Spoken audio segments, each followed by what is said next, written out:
అచ్చంపేట నియోజకవర్గం వ్యాప్తంగా రైతులు చాలా తీవ్ర ఇబ్బంది పడుతూ ఉన్నారు.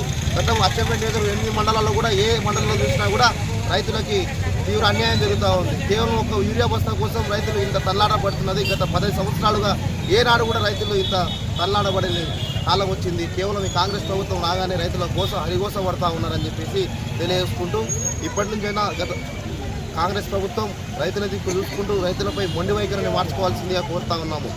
రేపటి భావితరాలకు కూడా కాంగ్రెస్ బీజేపీ ప్రభుత్వాలు తెలియజేస్తుంది ఏంటంటే కేవలం రైతులకు ఓట్ల కోసం ఉపయోగించుకుంటారు, కానీ రైతులకు ఇటువంటి టైంలో అందరూ పంటలు వేసుకుని అందరూ అది చేస్తాం ఇది చేద్దాం అనుకునే టైంలో గత 10 సంవత్సరాల్లో ఏనాడు కూడా కేసీఆర్ గారి ప్రభుత్వం ఈరోజు రైతు పక్షపాతిగా కేసీఆర్ గారి పేరు పొందారు. కానీ నేడు కాంగ్రెస్ ప్రభుత్వం గద్దెనెక్కిన తర్వాత రైతులను మోసం చేసి గద్దెనెక్కిన కాంగ్రెస్ ప్రభుత్వం ఈరోజు రైతులను కళ్ళబొల్లి మాటలు చెప్పేసి కేవలం అధికారంలోకి వచ్చింది. కానీ రైతులకు ఇంత తీవ్ర ఇబ్బంది పెడతారని రైతులు కూడా కళ్ళు అనుకోలేదని చెప్పేసి ఈ యొక్క రైతుల ఉసురు ఈ ప్రభుత్వాల్లో దాక్కుతాయని చెప్పేసి కూడా తెలియజేసుకుంటా ఉన్నారు.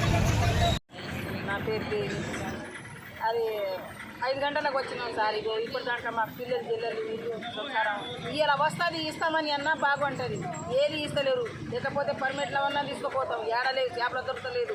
రోజు వస్తాం రోజు తిరుగుతాం. యూరియా బస్తాలు ఒకటే బస్తా ఇస్తున్నారు, లైన్లో నిలబెట్టున్నారు, పోలీసు వాళ్ళకి చేస్తున్నారు. 2 బస్తాలు కూడా ఇస్తలేరు.